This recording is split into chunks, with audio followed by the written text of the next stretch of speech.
Bayangkan, di balik bumi yang kita pijak, ada sebuah kerajaan murka, api yang menyala ribuan tahun, panasnya 70 kali lipat dari api dunia. Jika satu percikan kecil neraka dilemparkan ke bumi, bumi ini akan hancur, luluh lantak. Suara itu, suara yang bahkan para malaikat pun tunduk mendengarnya. Rasulullah Shallallahu Alaihi Wasallam bersabda, pada hari itu, neraka akan didatangkan. Ia memiliki 70.000 tali kendali, dan setiap tali dikendalikan oleh 70.000 malaikat. Hadits riwayat Muslim. Bayangkan jutaan malaikat, wajahnya bagaikan kilat, menyeret makhluk api raksasa itu ke tengah padang mahsyar. Langit terbelah, bumi berguncang, dan manusia hanya bisa menunduk, tak berdaya. Allah Subhanahu wa Ta'ala menggambarkan dalam surah Al-Furqan ayat 12, ketika neraka itu melihat mereka dari kejauhan, mereka akan mendengar suara menggelegarnya karena marah yang sangat. Sebelum manusia dilempar ke dalamnya, neraka itu melihat mereka, nafasnya menggelegar, apinya menyembur, panasnya melumat udara. Pada hari itu, semua orang akan sadar, neraka bukanlah dongeng, ia nyata, dan ia menunggu. Sebelum kita lanjut, satu klik like, share, dan subscribe bisa jadi pahala yang terus mengalir untukmu. Yuk sebarkan dakwah ini biar jadi amal jariah kita bersama.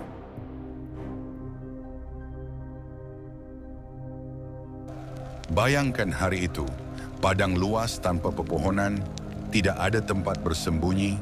Semua manusia, sejak Nabi Adam hingga manusia terakhir, berdiri dalam satu kerumunan besar. Matahari didekatkan hanya 1 mil. Orang-orang berkeringat, ada yang tenggelam dalam peluh hingga ke lutut, ada yang hingga ke telinga. Suasana sunyi mencekam, hanya terdengar jeritan di sana-sini. Pada hari itu, bumi bergetar hebat, langit terbelah, dan neraka jahanam dibawa ke hadapan seluruh manusia. Allah Subhanahu wa Ta'ala berfirman dalam surah Al-Fajr ayat 23 dan 24, dan pada hari itu, didatangkanlah neraka jahanam. Pada hari itu, manusia sadar, akan tetapi, kesadaran itu tidak berguna lagi. Dia berkata, alangkah baiknya, sekiranya dahulu aku berbuat kebaikan untuk hidupku ini.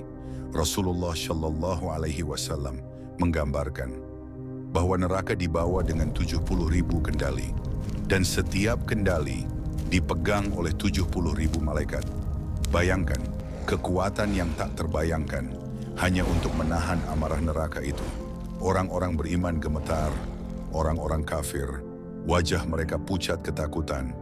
Tidak ada satu pun yang bisa berpura-pura berani, karena pada hari itu, mata mereka menyaksikan neraka jahanam yang selama ini mereka remehkan. Mereka melihat dengan mata kepala sendiri, makhluk api yang begitu besar, suara desisnya seperti badai, nafasnya seperti gemuruh gunung berapi. Di tengah suasana itu, para malaikat berdiri dalam barisan rapi. Wajah mereka tidak menunjukkan belas kasihan. Mereka menahan neraka yang terus berusaha menerkam manusia. Sementara manusia, satu persatu digiring menuju pengadilan Allah.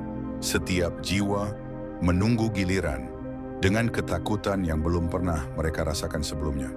Pada hari itu, tidak ada seorang pun yang bisa menyelamatkan dirinya.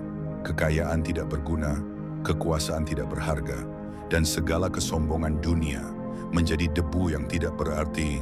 Allah Subhanahu wa Ta'ala berfirman dalam surah Maryam ayat 86, dan kami akan menggiring orang-orang yang berdosa ke neraka jahanam dalam keadaan dahaga. Inilah awal perjalanan menuju tempat siksaan abadi. Neraka bukan hanya satu tempat yang samar. Al-Quran dan hadits, Rasulullah Shallallahu Alaihi Wasallam menjelaskan bahwa neraka memiliki tingkatan, dan masing-masing tingkatan memiliki nama dan penghuni yang berbeda-beda. Allah Subhanahu wa Ta'ala berfirman dalam surah Al-Hijr ayat 43 dan 44, dan sesungguhnya neraka jahanam itu adalah tempat yang telah dijanjikan semuanya bagi mereka. Neraka itu mempunyai 7 pintu, setiap pintu untuk golongan tertentu dari mereka. Bayangkan 7 pintu neraka itu, masing-masingnya bukan sekadar gerbang, tapi lapisan ke dalam dunia siksaan yang semakin dalam, semakin gelap, semakin mengerikan. Para ulama menafsirkan, nama-nama neraka itu disebut dalam Al-Quran dan Sunnah. Jahannam, Ladha, Saqar, Sa'ir, Hutama, Jahim, dan Hawiyah, Jahannam adalah lapisan pertama, gerbang awal neraka. Ia menjadi tempat siksaan bagi orang-orang yang paling ringan dosanya. Tetapi jangan salah, siksaan ringan di neraka lebih dahsyat daripada azab apapun di dunia. Ladha adalah tempat yang lebih dalam, tempat bagi orang-orang yang kufur dan berpaling dari ayat-ayat Allah. Saqar adalah tempat pembakaran yang begitu mengerikan. Disebutkan dalam surah Al-Muddatsir ayat 26, kelak akan aku masukkan dia ke dalam Saqar. Tempat ini tidak meninggalkan apapun selain tulang belulang yang hangus. Sa'ir adalah neraka yang menyala-nyala. Hutama berarti penghancur. Neraka ini memecahkan tulang dan hati manusia. Allah berfirman dalam surah Al-Humazah ayat 4-7, sungguh, dia akan dilemparkan ke dalam Hutama. Dan tahukah kamu, apakah Hutama itu? Yaitu api Allah yang dinyalakan, yang menjalar ke hati. Jahim berarti api yang menyala tanpa henti. Dan Hawiyah adalah lapisan paling bawah, tempat orang-orang munafik dan yang paling durhaka. Allah berfirman dalam surah Al-Qariyah ayat 9, maka tempat kembalinya adalah Hawiyah. Bayangkan, 7 pintu itu seperti pintu masuk penjara yang berbeda-beda tingkat keamanan. Tapi penjara ini tidak ada habisnya. Setiap pintu adalah awal penderitaan yang lebih berat dari pintu sebelumnya. Para ulama berkata, Allah menyiapkan neraka dengan berbagai tingkatan sebagai bentuk keadilannya agar setiap dosa dibalas sesuai kadar kejahatannya. Tidak ada satupun manusia yang bisa mengelak, karena semua sudah diatur dengan sempurna. Di dunia ini, banyak orang yang berani berbuat dosa karena merasa aman. Tapi ayat-ayat ini adalah peringatan bahwa ada tempat yang nyata menunggu mereka. Setiap kata neraka yang kita baca bukan sekadar simbol, tapi realita yang suatu hari akan kita saksikan dengan mata kepala sendiri. Di balik pintu-pintu neraka, ada para penjaga yang tidak pernah mengenal rasa kasihan. Mereka bukan manusia, mereka adalah makhluk agung yang diciptakan Allah Subhanahu wa Ta'ala dari cahaya. Tubuh mereka besar, wajah mereka penuh kewibawaan, dan mereka tidak pernah tersenyum. Allah Subhanahu wa Ta'ala berfirman dalam surah At-Tahrim ayat 6, hai orang-orang yang beriman, peliharalah dirimu dan keluargamu dari api neraka, yang bahan bakarnya adalah manusia dan batu, penjaganya malaikat-malaikat yang kasar dan keras. Mereka tidak mendurhakai Allah terhadap apa yang diperintahkannya, dan selalu mengerjakan apa yang diperintahkan. Para malaikat ini disebut Zabaniyah. Nama yang membuat bumi bergetar ketika disebut. Para ulama menjelaskan bahwa Zabaniyah adalah pasukan malaikat yang jumlahnya tidak terhitung. Wajah mereka seperti petir, mata mereka memancarkan cahaya, dan mereka tidak pernah ragu dalam menjalankan perintah Allah. Bayangkan, seorang manusia diikat dengan rantai yang membara, mencoba memohon belas kasihan, tapi Zabaniyah hanya menariknya lebih keras, karena mereka tidak diciptakan untuk berbelas kasih. Mereka adalah penjaga keadilan. Dan di hari itu, semua orang akan tahu, tidak ada yang bisa melarikan diri dari kekuasaan Allah. Rasulullah Shallallahu Alaihi Wasallam bersabda dalam hadits riwayat Ahmad, jika satu mata rantai dari neraka diletakkan di dunia, maka dunia ini akan hancur karena panasnya. Bayangkan jika satu rantai saja bisa menghancurkan dunia. Bagaimana dengan ribuan rantai yang dipegang oleh para Zabaniyah? Allah Subhanahu wa Ta'ala berfirman dalam surah Al-Muddatsir ayat 30, di atasnya ada 19, para ulama tafsir menjelaskan, ayat ini mengisyaratkan kekuatan malaikat penjaga neraka yang luar biasa. 19 komandan malaikat dengan pasukan yang tak terhitung. Setiap komandan memiliki ribuan malaikat di bawahnya, dan satu malaikat Zabaniyah lebih kuat dari seluruh umat manusia digabungkan. Di hadapan mereka, para penguasa dunia yang dulu sombong akan gemetar, para pemimpin yang dulu angkuh akan merendah.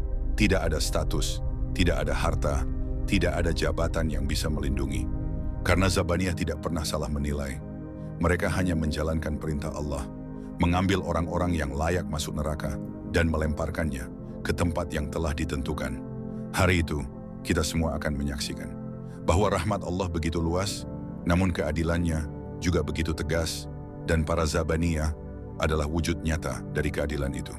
Neraka bukan hanya satu tempat, ia memiliki tingkatan-tingkatan, lapisan-lapisan yang semakin dalam, semakin gelap, dan semakin mengerikan.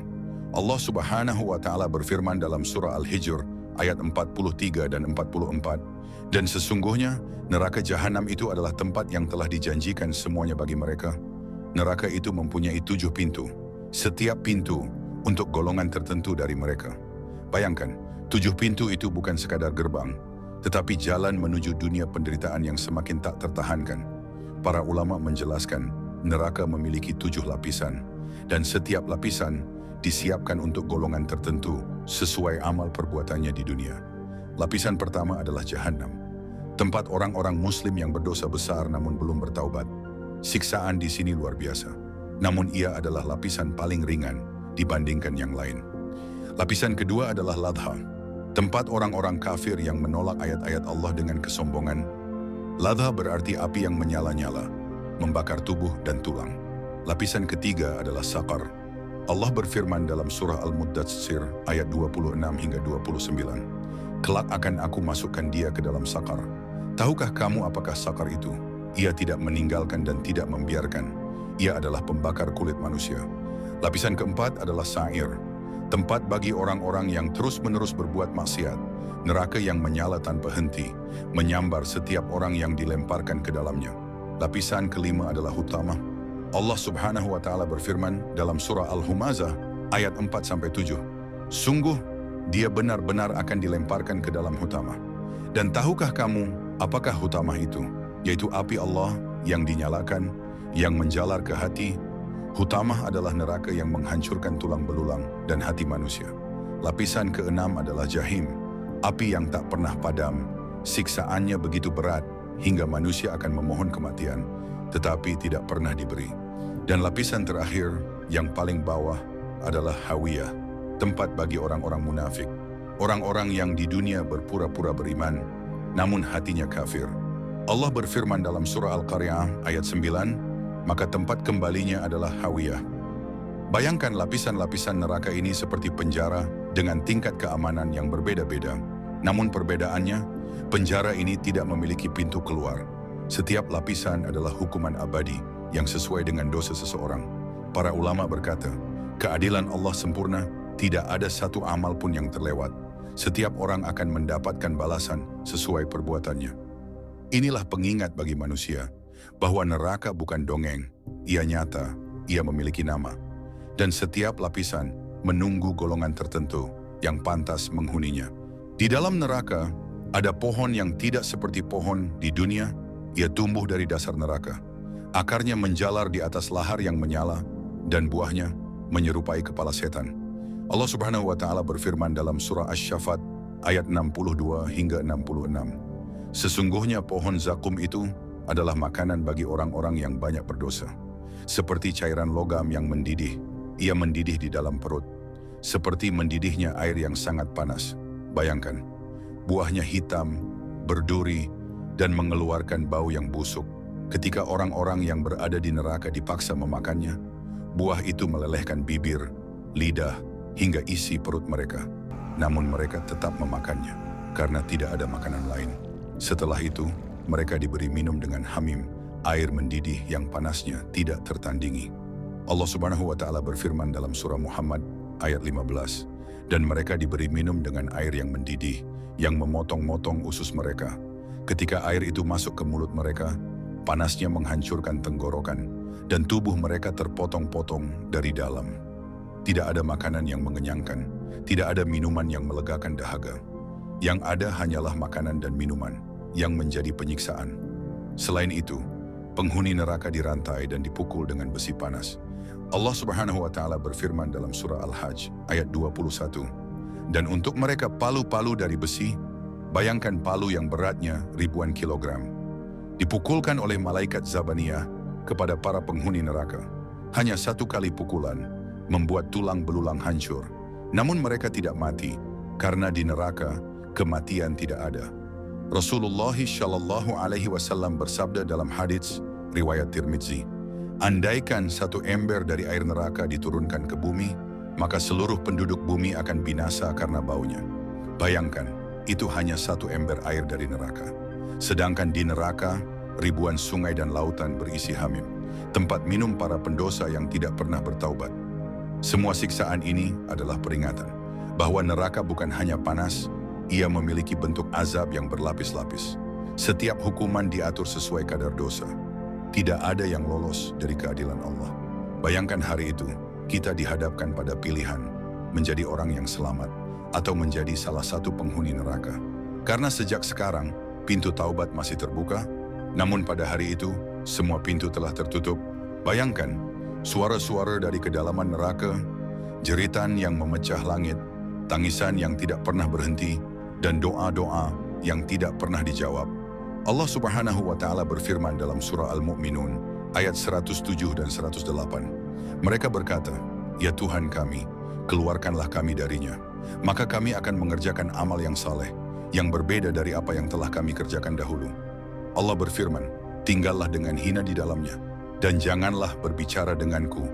Bayangkan saat manusia memohon dengan suara yang lemah, mereka menangis karena menjerit, berjanji untuk berubah, tetapi tidak ada lagi kesempatan. Suara itu terhenti, tidak ada jawaban, dan mereka dibiarkan dalam kehinaan abadi. Allah Subhanahu wa Ta'ala berfirman dalam surah Fatir ayat 36 dan 37. Dan orang-orang kafir bagi mereka neraka jahanam, tidak diputuskan kematian atas mereka, sehingga mereka mati, dan tidak diringankan azabnya atas mereka. Dan demikianlah kami memberi balasan kepada setiap orang yang sangat kafir.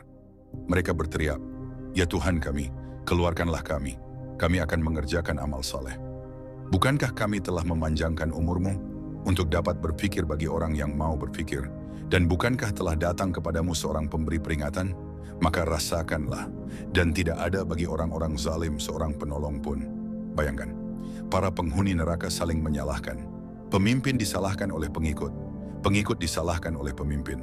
Mereka saling menuduh, saling memaki, namun semuanya sia-sia, karena tidak ada yang bisa menolong satu sama lain. Allah Subhanahu wa Ta'ala berfirman dalam surah Al-A'raf ayat 38 dan 39. Setiap kali suatu umat masuk ke dalamnya, umat itu mengutuk kawannya yang lain, sehingga apabila mereka masuk semuanya, berkatalah umat yang masuk terakhir kepada umat yang masuk terlebih dahulu, "Ya Tuhan kami, mereka itulah yang menyesatkan kami, maka berikanlah kepada mereka azab 2 kali lipat dari neraka." Allah berfirman, "Bagi masing-masing mereka azab 2 kali lipat, tetapi kamu tidak mengetahui." Bayangkan jeritan itu menggema di seluruh penjuru neraka. Teriakan penyesalan. Namun penyesalan itu sudah tidak ada gunanya. Tidak ada pintu keluar, tidak ada harapan, hanya api, azab, dan kehinaan yang abadi. Semua suara itu adalah pengingat bahwa setiap hari, setiap detik, kita punya kesempatan untuk kembali kepada Allah. Tapi jika kesempatan itu diabaikan, maka pada hari itu, suara kita tidak akan pernah dijawab. Hanya ada keheningan di tengah jeritan yang tidak pernah berhenti. Di dunia ini, jalan menuju neraka terbentang luas. Siapapun yang berjalan dengan sombong akan menemukan dirinya di sana. Allah Subhanahu wa Ta'ala berfirman dalam surah Ghafir ayat 60. "Sesungguhnya orang-orang yang sombong dari menyembahku, mereka akan masuk neraka jahanam dalam keadaan hina dina." Bayangkan orang-orang yang mengabaikan panggilan salat, yang lebih memilih kesenangan dunia daripada sujud kepada Allah. Pada hari kiamat, wajah mereka akan dipenuhi rasa malu dan penyesalan. Tidak ada lagi panggilan untuk kembali, tidak ada lagi waktu untuk memperbaiki. Begitu banyak orang yang berjalan dengan angkuh, menganggap hidup ini milik mereka sendiri, mengumpulkan harta tetapi lupa bersedekah, menjadi pemimpin tetapi menzalimi orang yang mereka pimpin. Mereka lupa bahwa dunia ini hanyalah ujian singkat. Allah Subhanahu wa Ta'ala berfirman dalam surah Ibrahim ayat 48, "Pada hari ketika bumi diganti dengan bumi yang lain, dan demikian pula langit, dan manusia keluar dari kubur menuju hadapan Allah yang Maha Esa lagi Maha Perkasa. Semua akan berdiri di hadapannya, tanpa jabatan, tanpa harta, tanpa perlindungan. Namun, di balik semua ancaman neraka, Allah Subhanahu wa Ta'ala selalu membuka pintu taubat. Tidak ada dosa yang terlalu besar jika seseorang kembali kepadanya dengan hati yang tulus. Rasulullah Shallallahu Alaihi Wasallam bersabda dalam hadis riwayat Tirmizi, "Allah menerima taubat hamba selama ruh belum sampai di tenggorokan." Bayangkan seseorang yang sepanjang hidupnya bergelimang dosa, namun di akhir hayatnya ia menangis dan kembali kepada Allah. Allah menerima taubatnya. dan menghapus dosa-dosanya. Karena rahmat Allah lebih besar daripada murkanya. Dan kasih sayangnya meliputi segala sesuatu. Jalan menuju neraka terbuka bagi mereka yang sombong dan lalai. Namun jalan menuju surga terbuka lebar untuk siapapun yang mau kembali. Semua dimulai dengan satu langkah kecil. Sujud kepada Allah, memohon ampun, dan menjadikan dunia ini tempat untuk menanam amal. Bayangkan, jika kita berdiri di hadapan Allah pada hari itu, dan semua dosa kita dihapus. Betapa bahagianya kita saat mendengar kabar keselamatan. Namun semua itu dimulai dari sekarang, karena hari itu pasti akan tiba, dan hanya orang-orang yang bertaubat yang akan terselamatkan. Bayangkan hari itu, padang mahsyar terbentang luas. Di satu sisi, api neraka menyala, sementara di sisi lain, ada cahaya yang menenangkan. Sebuah jalan menuju surga yang hanya bisa dilewati oleh orang-orang yang Allah beri izin.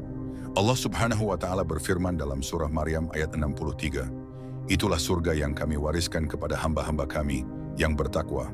Di hari itu, orang-orang beriman tersenyum, sementara mereka yang mengingkari hanya bisa menyesal." Bayangkan, seseorang yang seluruh hidupnya penuh dosa, namun ia menangis di dunia, ia memohon ampun, dan Allah mengampuninya. Ia diselamatkan dari neraka dan dipanggil menuju surga. Allah Subhanahu wa Ta'ala berfirman dalam surah Az-Zumar ayat 53, "Katakanlah, wahai hamba-hambaku yang melampaui batas terhadap diri mereka sendiri, janganlah kamu berputus asa dari rahmat Allah. Sesungguhnya Allah mengampuni dosa-dosa semuanya. Sungguh Dialah yang Maha Pengampun, Maha Penyayang." Bayangkan, pintu surga terbuka, cahaya keemasan memancar, sungai-sungai mengalir di bawah istana-istana megah, wajah para malaikat bercahaya, menyambut orang-orang yang selamat. Mereka berkata, "Selamat datang, masuklah ke dalam surga yang penuh dengan kedamaian." Allah Subhanahu wa Ta'ala berfirman dalam surah Yunus ayat 25. Dan Allah menyeru manusia ke Darussalam dan menunjuki orang yang dikehendakinya ke jalan yang lurus. Bayangkan betapa indahnya pemandangan itu. Tidak ada lagi air mata, tidak ada lagi rasa takut, tidak ada lagi penyesalan, hanya kebahagiaan yang tidak pernah berakhir. Hari ini, kita masih diberi kesempatan. Kesempatan untuk bertaubat, untuk memperbaiki diri, untuk memohon ampun kepada Allah. Karena pintu taubat masih terbuka lebar. Sebelum hari itu tiba, sebelum semua pintu tertutup, sebelum waktu habis. Rasulullah Shallallahu Alaihi Wasallam bersabda dalam hadits riwayat Tirmidzi, Allah membentangkan tangannya di malam hari untuk menerima taubat orang yang berbuat dosa di siang hari. Dan Allah membentangkan tangannya di siang hari untuk menerima taubat orang yang berbuat dosa di malam hari. Sampai matahari terbit dari arah barat. Bayangkan, betapa besar rahmat Allah, betapa luas kasih sayangnya, dan betapa bodohnya kita jika menyia-nyiakan kesempatan.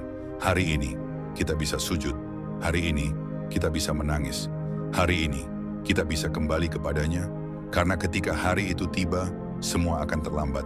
Dan tidak ada yang bisa menyelamatkan kita, kecuali rahmat Allah dan amal-amal kita yang kita tanam mulai sekarang.